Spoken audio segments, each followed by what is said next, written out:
The gala ballroom fell silent enough to hear champagne bubbles rising in crystal flutes. My mother, Eleanor, stood beneath the massive chandelier, her face twisted into perfectly rehearsed heartbreak. "How could you, Addison?" Her voice carried across the entire room, reaching every donor and journalist present. "I trusted you with the foundation's entire future, and you destroyed it through pure negligence." The words hit like physical blows against my chest. 500 pairs of eyes turned toward me, burning with judgment and disappointment. I stood frozen in my simple black dress, feeling the weight of their collective stare pressing down on my shoulders. The chandelier seemed too bright suddenly, exposing every flaw. My hands trembled slightly at my sides. This was the moment Eleanor had been planning for weeks, the performance she'd been rehearsing in mirrors. She needed a villain for her story, and I was standing in the spotlight she'd carefully arranged.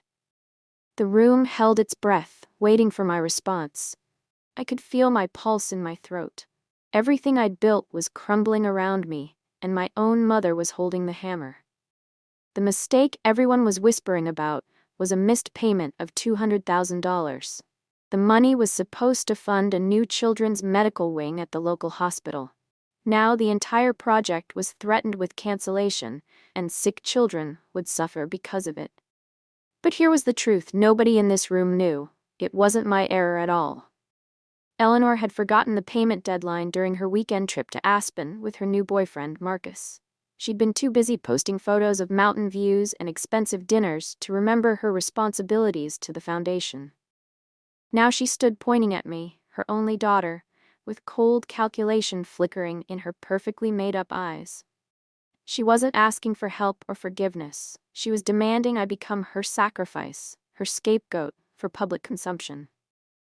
The desperation in her performance was almost convincing to those who didn't know her well. Almost believable, if you hadn't spent 26 years watching her manipulate every situation to her advantage. I recognized every gesture, every carefully calculated tear. I didn't argue with her accusations in front of everyone. I didn't cry or try to defend myself against the lies she was telling. The heat of 500 judgmental stares pressed against my back like physical hands pushing me under dark water. I could feel myself drowning in their assumptions and whispered conclusions about my character. I took one long, steady breath and spoke into the terrible silence that had fallen over the ballroom like a suffocating blanket. "You're right, Mother. This was my responsibility. I accept full accountability for what happened here." My voice didn't shake, even though my heart was racing wildly in my chest. The room exploded into whispers immediately after I spoke. Words like spoiled and incompetent and privileged floated past my ears like poison in the air. My reputation died in 60 seconds, burned to complete ash in front of everyone who mattered in this city. Eleanor's eyes gleamed with relief and triumph as she watched me fall. She'd won this round, or so she believed in that moment. She had no idea what I was already planning. My name is Addison Vane, and I'm 26 years old. To the watching world that night, I was just the privileged daughter who nearly ruined a charity through carelessness and stupidity. But behind the carefully constructed scenes, I'd been the actual engine keeping Eleanor Vane philanthropy running smoothly for 10 whole years. I handled donor relations, managed budgets, coordinated events, and kept everything organized while she took credit publicly. I'm a strategist by nature, trained through watching my mother manipulate every situation since I was old enough to understand words and recognize patterns. While everyone in that ballroom saw a defeated young girl accepting blame, they completely missed what was really happening right before their eyes. They were watching the opening move in a very long game I was beginning to play. From that exact moment forward, I became someone entirely new inside my head. Someone patient and calculating. Someone willing to wait years if necessary for justice. The girl who blindly trusted her mother had died in that ballroom. Someone far more dangerous had been born in her place. Within 48 hours of the gala disaster, Eleanor fired me publicly. To protect her precious brand and reputation, she leaked a carefully crafted story to the city newspaper about her painful journey of letting go of her own daughter for the sake of the mission and the children who depended on the foundation's work. My phone filled with notifications of blocked contacts and deleted friendships throughout the day. Friends I'd known since childhood removed me from group chats without even asking for my side of the story or giving me a chance to explain. Eleanor's expensive lawyer delivered official eviction papers to my bedroom at the family estate on Wednesday morning at 9 o'clock. I had exactly 1 week to disappear completely from her perfectly curated life and social circles. So I packed my belongings into cardboard boxes borrowed from the grocery store and left the only home I'd ever known without a single argument or backward glance. I didn't give her the satisfaction of seeing me beg or cry. I walked out with my head high and my plans already forming. I moved into a tiny studio apartment located above a laundromat that ran loud machines until midnight every single night. The constant rumbling and shaking became the soundtrack of my new existence, replacing the quiet luxury I'd always known. I found work as a data analyst for a small consulting firm 3 towns away from everything I'd known, using technical skills Eleanor never knew I possessed because she'd never bothered asking. While my mother posted carefully filtered Instagram photos of her brave recovery and resilience, I sat in my cramped space working methodically through digital archives late into each night. Before Eleanor had cut off my access to the Foundation's systems, I'd spent 2 careful hours downloading absolutely everything I could reach. Every email exchange, every receipt and invoice, every financial record from the past decade of operations. The files filled 3 external hard drives hidden in my closet behind my winter clothes. Evidence waiting patiently for the right moment to be revealed. I studied those files every night, learning her patterns, understanding her methods, preparing for war. The $200,000 mistake wasn't an isolated incident or simple oversight like Eleanor claimed publicly to the press. As I studied the files night after night, clear patterns emerged like constellations appearing in a darkening sky. Eleanor hadn't just been forgetful or distracted by her personal life and new boyfriend. She'd been systematically using the Foundation as her personal bank account for years, without anyone noticing. Luxury trips to Paris and Milan charged dishonestly as donor meeting expenses in the books. Designer clothes and jewelry labeled creatively as professional wardrobe requirements for fundraising events. Spa weekends called team-building retreats in the accounting books, complete with fake receipts. The mistake she'd blame me for so publicly was actually a desperate attempt to cover a massive budget hole she couldn't possibly fill through legitimate means. She'd needed a scapegoat urgently, and I'd been convenient and trusting enough to sacrifice. My innocence had made me the perfect target for her deception.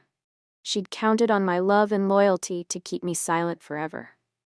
For 8 long months, I did absolutely nothing but watch and document her every move carefully. I monitored her social media accounts like a researcher studying animal behavior patterns in the wild. She hired a new assistant during month 3, an eager young woman named Mia, who reminded me painfully of myself at 22 years old. I saw the warning signs immediately, in Mia's increasingly tired eyes and nervous social media posts about work. Eleanor was overworking her constantly, gaslighting her about mistakes that weren't hers, grooming her carefully to be the next person to blame when something inevitably went wrong again. History was repeating itself right on schedule, following the exact same pattern I'd experienced. Mia posted photos of working past midnight with captions about dedication and commitment. She made excuses when friends invited her out, saying Eleanor needed her for important projects. I recognized every single manipulation technique because I'd experienced them all myself over the years. I knew exactly where this was heading, and I couldn't let it happen again to someone else. I reached out to Mia carefully through a professional networking forum for nonprofit workers, not identifying myself as the disgraced daughter, but presenting myself as an anonymous mentor, offering guidance to someone navigating a difficult workplace situation. We exchanged thoughtful messages about setting boundaries and protecting yourself professionally in toxic environments. I taught her the importance of keeping meticulous records of every single conversation and decision made at work. I showed her exactly how to BCC herself on every email Eleanor sent, creating permanent backups that Eleanor couldn't access or delete later when she needed to cover her tracks. Mia thought she'd simply found a helpful stranger offering advice from experience with difficult bosses. She had absolutely no idea I was actually building an insurance policy that would protect both of us from Eleanor's schemes. Every email she saved was another brick in the wall I was constructing around Eleanor's lies. I was building a fortress of evidence, and Mia was helping me without even knowing it. Her documentation would prove invaluable when the time came. 6 months into my exile from the family and foundation, the city announced the anniversary ball contract with great fanfare and publicity. It was the biggest event in the entire state, celebrating 150 years of the city's incorporation and growth into a major metropolitan area. The winning organization would receive $500,000 in funding and citywide recognition that translated into years of future donations and prestige. Eleanor was the obvious frontrunner, based purely on her carefully maintained public reputation as a philanthropic leader, but I knew the actual truth hiding behind her polished exterior and designer clothes. Her finances were a house of cards ready to collapse at the slightest pressure or investigation. She desperately needed this contract, needed the substantial upfront deposit to hide her growing debts and maintain her crumbling empire of lies. Without it, everything would fall apart within months, and her fraud would be exposed. The pressure was building on her, and I could see her desperation growing in every social media post. She was becoming careless, taking bigger risks, making mistakes that would cost her dearly. Eleanor called my phone for the first time in exactly 1 year. She didn't ask how I was doing or acknowledge the pain she'd caused me by destroying my reputation. Her voice was purely businesslike and transactional, as if we were strangers discussing a simple favor between acquaintances. "Addison, I'm struggling with the anniversary proposal. If I don't win this contract, I'll lose the house and everything I've built. If you ever loved this family, you'll help me write it." The audacity was absolutely breathtaking and stunning to me. She'd systematically destroyed my entire life and now wanted my expertise to save hers from destruction without apology. I let 3 long seconds of silence pass before answering, keeping my voice carefully neutral and professional. "I'll do it, Mother. Send me the requirements and deadline." I could hear her exhale with relief through the phone. She thought she'd won again, thought she could still manipulate me. She had no idea what I was planning or that every word of this conversation was being recorded. This was the moment I'd been waiting for. I wrote the proposal over 2 careful weeks, crafting each paragraph with surgical precision and strategic purpose. It was a genuine masterpiece of logistics and apparent transparency that would impress any review committee reading it. Buried deep in the technical language, I included a specific clause requiring a third-party forensic accountant to be present for all vendor disbursements and financial decisions throughout the planning process. I called it a standard best practice for events of this magnitude and community importance, framing it as protecting the city's investment. Eleanor was too arrogant and too desperate to actually read the fine print carefully before submission. She submitted my work under her name without changing or questioning a single word I'd written into the document. The trap was perfectly set, the mechanism ready and waiting. All I needed now was patience and perfect timing to spring it. The city would love the transparency and responsibility. Eleanor would hate what it revealed about her financial management. I knew she'd start stealing money the moment she had access to the funds. It was her pattern, her addiction. Eleanor won the contract by unanimous vote of the city council in early spring. She celebrated immediately with a newspaper interview about succeeding despite the trauma her daughter had caused her over the past year. She described the emotional journey of rebuilding trust after betrayal, painting herself as the victim who'd overcome adversity through strength. I sat alone in my small apartment watching the video clip on loop, studying every detail of her performance for the cameras. The lies rolled off her tongue so smoothly and convincingly that even I almost believed them. But lies have a way of catching up eventually, no matter how skilled the liar or how convincing the performance. My time was coming closer, with each passing day that brought us toward the gala event. I just had to remain patient and let her build her own trap, higher and more elaborate. Every interview she gave, every claim she made about her integrity and dedication, would make the fall that much harder and more public when it finally came. She was writing her own destruction with every word, and I was taking notes. The city council was genuinely impressed by the transparency clause buried in the proposal I'd written for Eleanor. They hired an independent oversight firm to manage the gala's finances, exactly as I'd carefully anticipated they would do. That firm's lead consultant turned out to be me, working under my middle name, Catherine, with my hair styled completely differently and wearing glasses I didn't actually need for vision correction. I walked into the first meeting holding my breath, but Eleanor barely glanced at the printed list of accountant names on the table. To her, support staff were invisible furniture that existed only to serve her needs and stay out of her way. Her arrogance and dismissiveness had become my greatest tactical advantage in this situation. She looked right through me, without a flicker of recognition in her eyes. I was finally invisible in a way that gave me power instead of taking it away from me. I could watch her every move, document every transaction, and she had no idea her own daughter was the one holding the magnifying glass. It was perfect positioning for what I needed to accomplish. As the gala planning progressed through the summer months, Eleanor did exactly what I'd predicted she would do, based on years of watching her patterns and behaviors. She started quietly moving money from the anniversary fund to pay off her personal debts and expenses that had nothing to do with the event. Designer boutique loans from her shopping addiction, credit card bills that had been accumulating for years, the second mortgage on her beach house in the Hamptons that she'd been hiding. Every single cent was tracked in real time by monitoring software I'd installed in the financial system with my oversight access privileges. The evidence accumulated like snow before an avalanche, building higher and deeper with each passing week. I watched the numbers climb steadily and documented everything with timestamps and screenshots stored in multiple secure locations. Each transaction was another nail in the coffin she was building for herself with her own greed. I felt no guilt watching her dig deeper into fraud and theft. Only cold satisfaction and anticipation for the moment when it would all come crashing down. 3 weeks before the gala was scheduled to take place, Eleanor tried to blame Mia for $50,000 that had mysteriously disappeared from the catering budget overnight.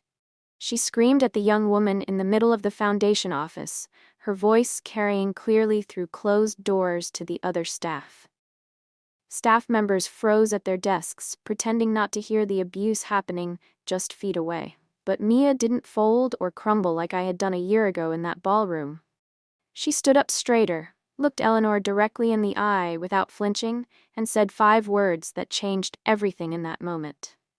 "I have the receipts, Eleanor." Her phone contained months of carefully backed up emails proving her complete innocence and Eleanor's guilt. I'd taught her well through our anonymous exchanges, and she'd learned the lessons I wished someone had taught me years earlier. Eleanor's face went white with shock at the unexpected resistance. She wasn't used to her victims fighting back with evidence and documentation. She'd always relied on intimidation and people's fear of losing their jobs to keep them silent and compliant. Panicked by Mia's unexpected resistance and defiance, Eleanor tried to delete the server files that same night after everyone had left the office building. She thought she'd succeeded in erasing the digital evidence against her forever with a few clicks.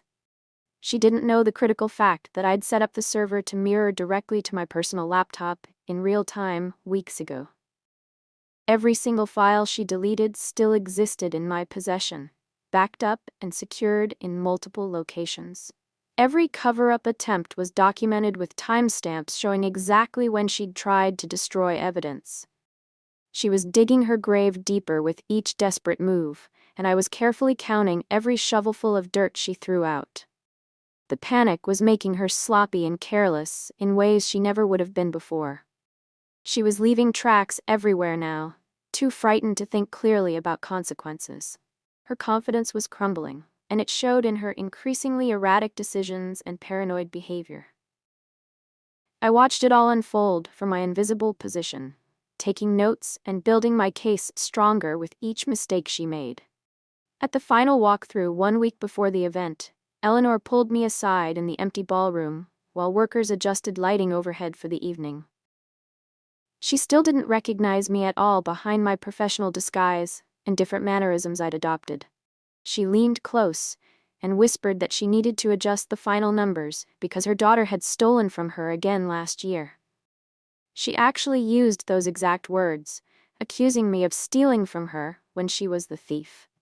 The irony was almost funny enough to make me laugh. I nodded sympathetically while the tiny lapel microphone, hidden in my jacket collar, caught every syllable she spoke clearly. Her confession was recorded in crystal clear audio, time-stamped, and immediately backed up to 3 separate secure servers in different locations. She'd just handed me the final piece of evidence I needed to complete my case. Her own words condemning her directly. I almost smiled, but kept my face professionally neutral and concerned. Everything was falling perfectly into place, exactly as I'd planned it would. She was walking into the trap I'd spent a year building, and she had no idea the ground was about to disappear. What Eleanor didn't know was that I'd been doing much more than just working and gathering evidence against her over these months. I'd used my savings and some carefully researched investments to actually buy the debt on her estate through a shell company I'd created. The process had taken months of patient negotiations with her various creditors who were eager to sell. But I'd finally succeeded completely in acquiring it.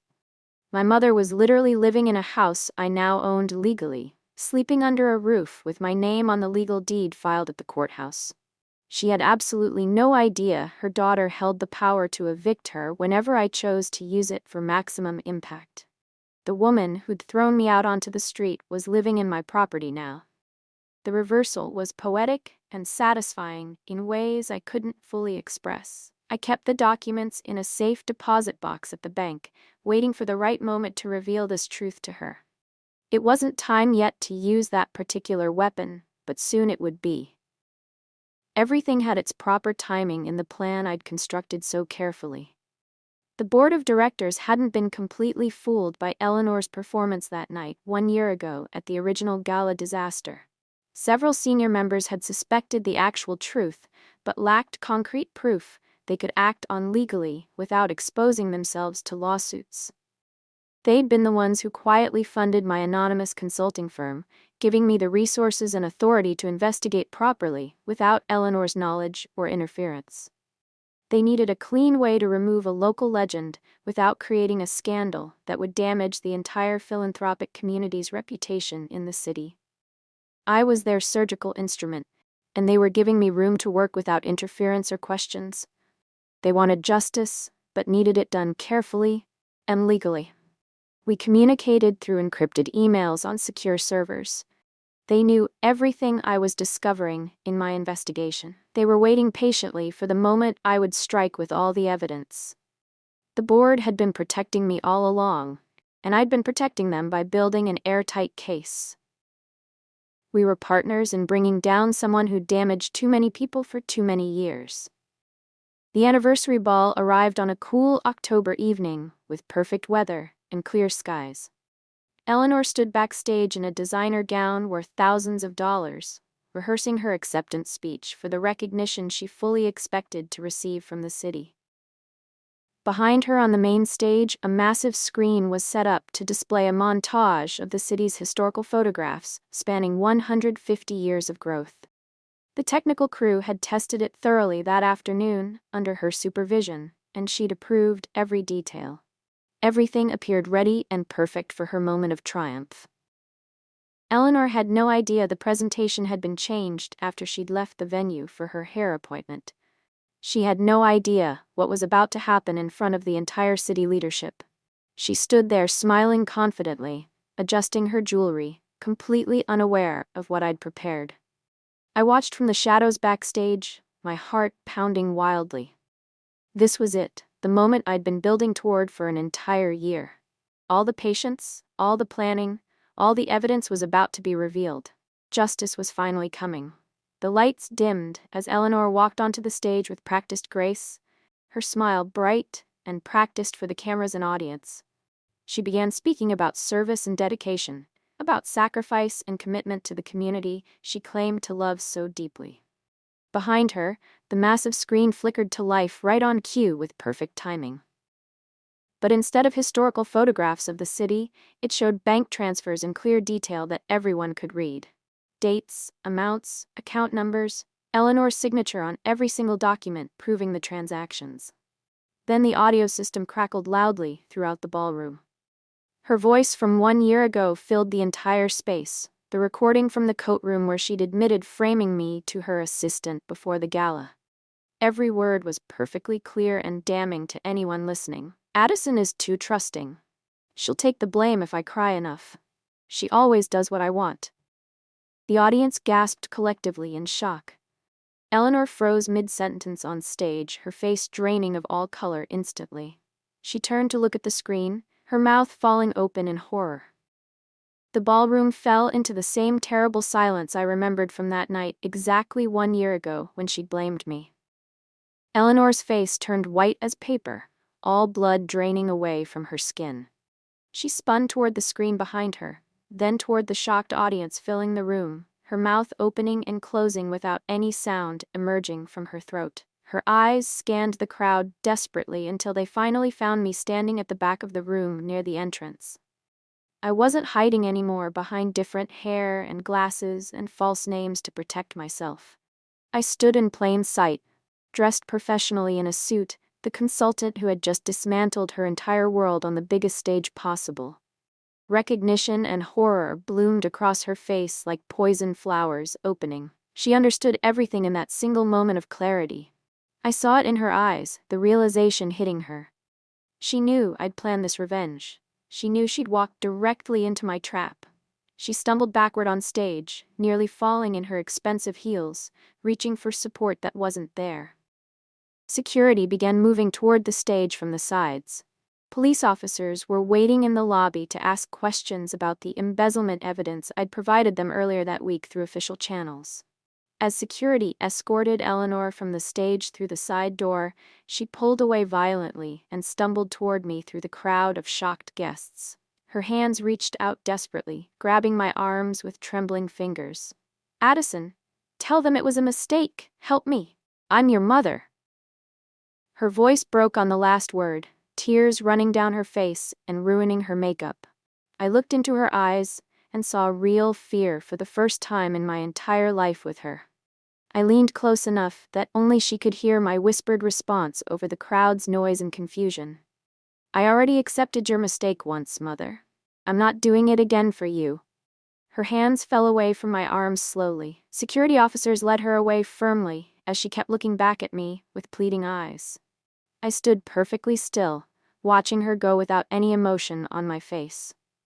The girl who would have helped her was gone forever, replaced by someone stronger. The foundation was transferred to a new board of directors with me as the lead consultant managing the transition and rebuilding process.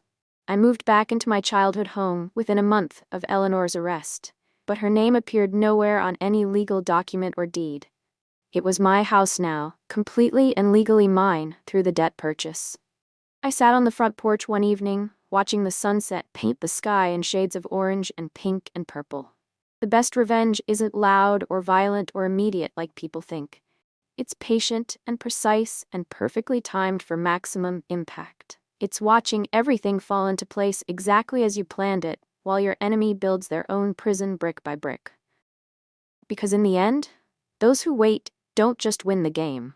They get to watch their enemies destroy themselves with their own choices and greed. Eleanor was facing criminal charges for embezzlement and fraud. Mia was safe and working for the new board. The foundation would actually help people now, instead of funding one woman's lifestyle. I'd won by being patient and strategic. Sometimes waiting is the strongest and smartest thing you can possibly do. Victory tastes sweeter when you've earned it through planning rather than rage.